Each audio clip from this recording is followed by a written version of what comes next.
Պարոն Մնացականյան, երեկվանից անձրևների պատճառով Երևանը կարծես հեղեղումների գոտում գտնված լինի,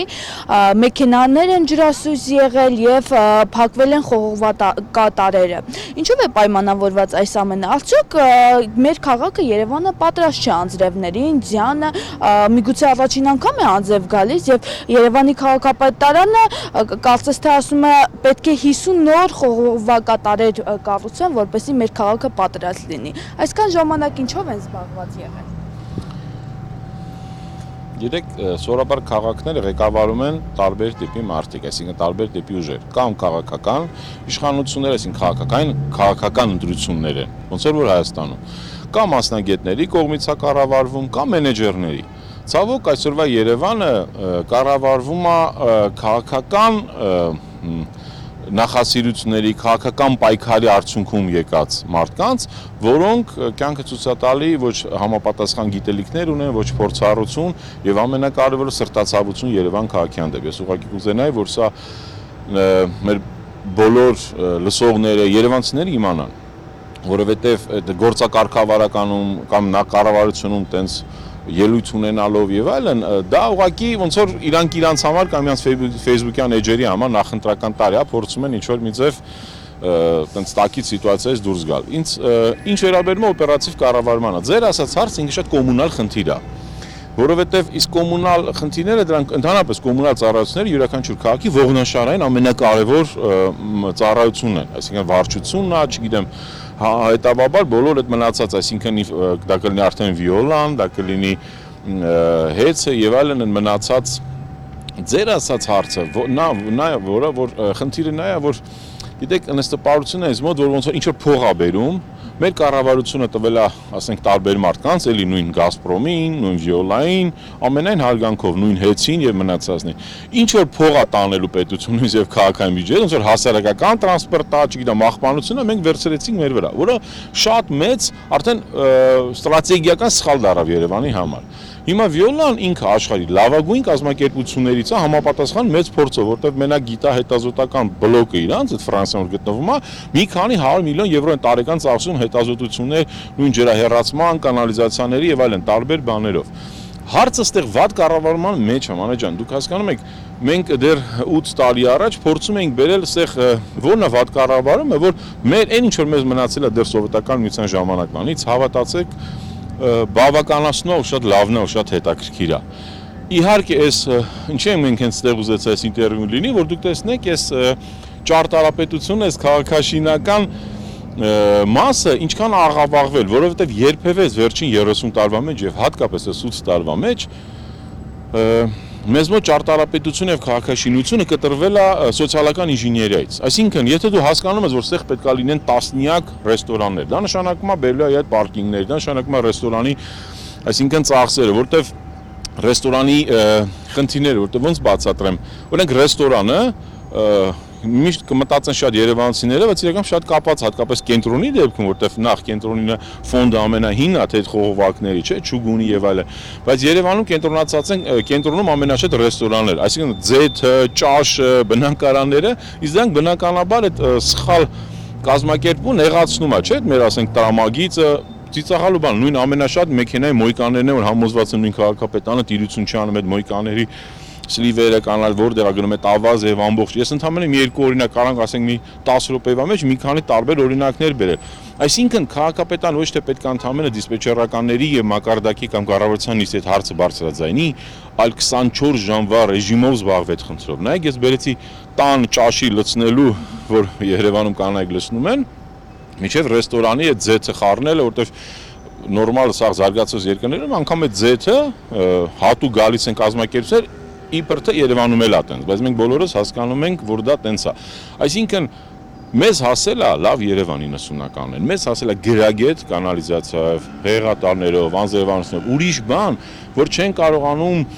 գրագետ կառավարեն, այսինքն մայթը մաքրում ավլում է մի ծառայություն քաղաքապետարանի, մայթի բնաբաժակը այլը, փողոցը այլ մարդիկ են ավլում, բակերը այլ մարդիկ են, այգիները այլ մարդիկ են, հասկանում եք, եւ այդ ամբողջի պատճառով ամենակարևորը։ Բերում են օրինակ, մի օրինակ բերում են լցնում են այդ հեղատարի մեջ տարբեր քաղաքացիական ակտիվիստներ տարբեր առիթներով մենք էլ ցույց ենք տվել կես ավազ, այսինքն ավազը հողը լցնում են, անձրև եկավ, ինքը արդեն պրեսալ, չեմ ասում այս ծառերի տերևները, որ կենտրոնում չգիտեմ այդքան ի տարբերություն այլ տեղերի պլատան կա, որը ի տարբերություն մնացած ծառերի կարա 6-7 ամիս տերևաթափ ինքը մեծ ծառ է, ծանր տերևներ են, եւ այդ ամբողջը չես կարա թողես մի օրինակ վիոլայի վրա։ Այդտեղ գրագետ պետքա քո կոմունալ ծառայությունները աշխատեն, բայց ես հիմա չգիտեմ, Երևան քաղաքի կոմունալի պետնով է հիմա կամ աջան։ Հեղեղատարերը բարբերաբար պետք է մաքրվեն եւ Պարտադիր է մաքրվել, բայց նախ միջև այդ պետքա չկեղտոտել, որ մաքրվի։ Դա է ավելի կարևորը։ Պնդում եմ, որ քարերը հողն են պատճառը դարձել, որ հեղեղատարերը անդադ խցանում Չէ։ են։ Պատճառը ես կարամ միանշանակ ասեմ, քանի որ քաղաքային պլանավորումով ես հիմա զբաղվում, բայց նաև փորձառությունն եմ աշխատելու քաղաքապետարանում, ես ձեզ ասեմ։ Հիմնական պատճառը, որ մեր կոմունալ ծառայությունները թաղապետարանների, քաղաքապետարանների իրենց գործով զբաղված չեն։ Եվ նախ քիչ են աշխատակիցներ։ Երկրորդը պատասխանատվությունների անց այդ պաշտոն անձնագիրը, չգիտեմ, այնքան մի քիչ սենց է գրված, որ այդ մարդիկ լավ չեն հասկանում ինչով պետք է։ Կոմունալի աշխատողը գնում է տենում ուրիշի բակում մեկը գարաժի մի պատավել քար դնի գնան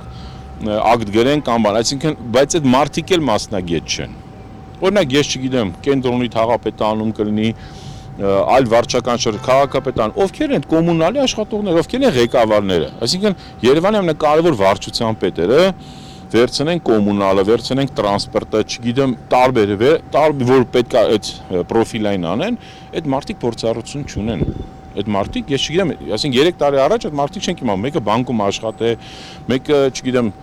մեկի ինգերն է եղել, մեկի կուրսեցին է եղել։ Տենց եկի հանկարծ եկի ոնց որ են բարեկարգման վարչության պետք կար։ Հերնանից այդ սաղ Երևան քաղաքի մայթերի այդ դեմերչանական այդ մեր ծիծեռնակաբերդի մայրուղին հիմա գնացա ազգային ժողովում ինչ որ տորթա տանում, թե ես ինչով եմ զբաղվում։ Այսինքն ես հույսով եմ շուտով դրանք կվերանան եւ բոլորը պատասխանատվության կանչեն, որտեվ նրանք ապականել են մեզ հասած ֆանտաստիկ, գրագետ կազմակերպած եւ սիրուն Երևան քաղաքը։ Ու մի հատ էլ լեզուները 7 կիլոմետր է։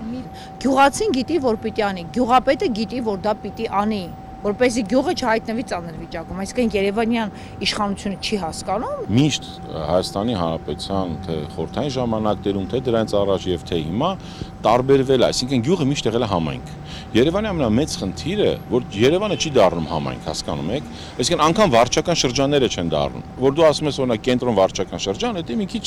ավելի մոտ քաղաքի, չասեմ, ես մի օրինակն եմ էլի բերում։ Կարաս մարդաբանական բերես, կարաս սոցիոլոգիական բերես, քաղաքաշինական կամ ֆինանսական առումներով բերես, բայց ինձ համար Երևանը դա թաղերն են։ Այսինքն կենտրոնը ինքը իրարից շատ տարբեր, հիմա մենք գտնվում ենք Կոնդում, Կոնդից ընդամենը 100 մետր ներքև այս բուլվար թաղամասն է, որ դուք հասկանում եք, չէ՞, ինչքան մեծ անդուն կա այս մարդկանց, եկամուտների, նպատակների, կյանքի ամբողջ, ինչքան հասկանում։ Ու սա ընդամենը 100 մետր տարբերությունով։ Հիմա հավատացեք, այդ դա է խնդիրը, որ Երևանի այս վերջին ղեկավարները որևէ մեկի համայնքի մաս չի կազմում։ Այսինքն չգիտենք ով են թաղապետերը, ով են քաղաքապետը, ով են տեղականները, այսինքն այս մարդիկ պաշտոնից նշանակվեցին ու գնացին այս մարդիկ։ Հետո մեկը դա կորավ, մեկը դարավ, չգիտեմ, դեպուտատ, մեկը գնաց Ամերիկա, մեկը եսի ինչ։ Այսինքն պատասխանատվություն չունեն, որտեվ իրանք չեն սնվում, հասկանում եք, իրանք ռեալ կապ չունեն այս ժողովրդի հետ։ Այս որ մենք տեսնում ենք, ես չեմ ուզում շատ քաղաքականացնել մեր մասնագիտական բանը, հա։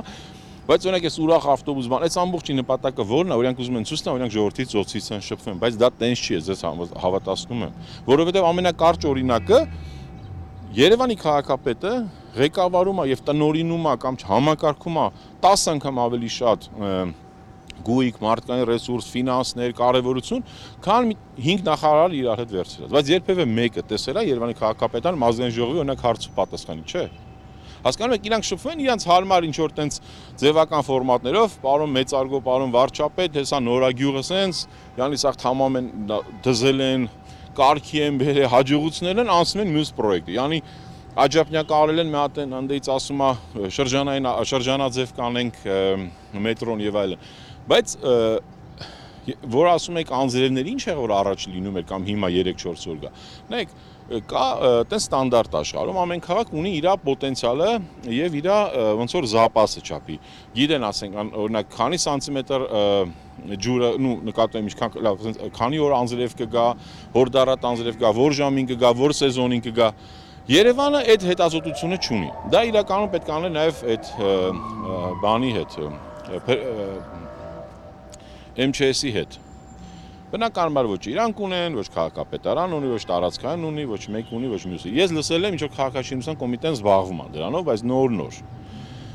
Հիմա յուրաքանչյուր քաղաք իր զապաս, օրինակ Դուբայը հասկացել է, օրինակ լավագույն օրինակը, օրինակ կարող վերցնենք Լոնդոնինը կամ Փարիզինը, որ դեռ 150 տարի առաջ շատ գրագետ մոտիկացան, եւ հիմա միջեմա Լոնդոնում կանալիզացիա հեղատար են սարքել, որ միջեմա գործում է։ Նոր են, այսինքն ընդամենը 10 տարի առաջ հիմա դրա ալտերնատիվ բանն են, ճանապարհն են գծել, բայց ինքը միջեմա աշխատում է։ Երևանը հասկանալի պատճառներով այդ մեծ հնարավորությունները չի ունեցել, բայց ել եմ ասում, իշնորհիվ խորհրդային ժամանակաշրջանի մասնագետների հետ մեր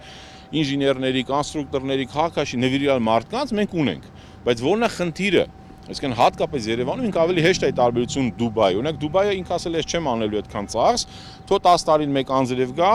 մի քանի շենք բան կնի եւ մեր հարուստ կամ կարամ, քան ես ամբողջ Դուբայի տակ կանեմ այդ ցանց, իրանք չունեն ընդհանրապես այդ ցանցը, դա համար հիշում եք անցած տարի ես Դուբայի վերջին դեպքերը։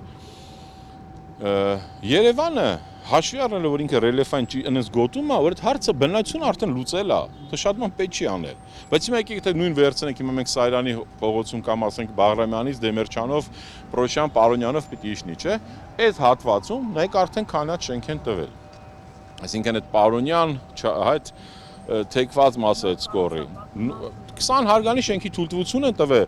Ինքը շենքը նեղա, բայց հասարակական տարածք այնքան են կառուցապատել, օրինակ եմ ասում, հա, այդ ռեստորանից մի քիչ ներքև։ Իսկ ընդհանրապես տեղ չեն թողի։ Հիմա այդ ջուրը, որ գալիս էր եւ թափում էր կանալ, գնում էր դեպի ձոր, գնում էր դեպի բան, Զանգու Հրազդան, չէ՞։ Հիմա չկա։ Հիմա գնում է թեքվում է արդեն գնում է դեպի քաղաքապետարանի կողմ, այսինքն ավելորդ ծանրաբեռնվածություն է, որտեվ երբևէ որևէ դուր ասում եմ քաղաքաշինությունը, ճարտարապետությունը կտրված են քաղաքի ռեալ իրական պատկերից, այսինքն այդ սոցիալական ինժեներիայից, իրանք չեն հասկանում ինչքան մարդուն անելու ապրելու։ Դրա համար է ջուրը տեղափոխում է, այսինքն որ դրա համար որևէ մեկը այս վերջին 8 տարվա մեջ, անկեղծ ասեմ նաև 20 տարվա մեջ պատասխանատվության չի ենթարկվել, որ սխալ է ինչ որ բաներ հաշվի առել։ Այսի նաև շատ մեծ խնդիր է, բայց խնդիրներից ամենակարևորն է։ Այսինքն մենք հասկացանք չունենք մասնագետներ, չունենք կոմպետենցիա, չունենք կամք, չունենք ցանկություն, բայց ունենք մեծաբերան խոսալու հնարավորություն։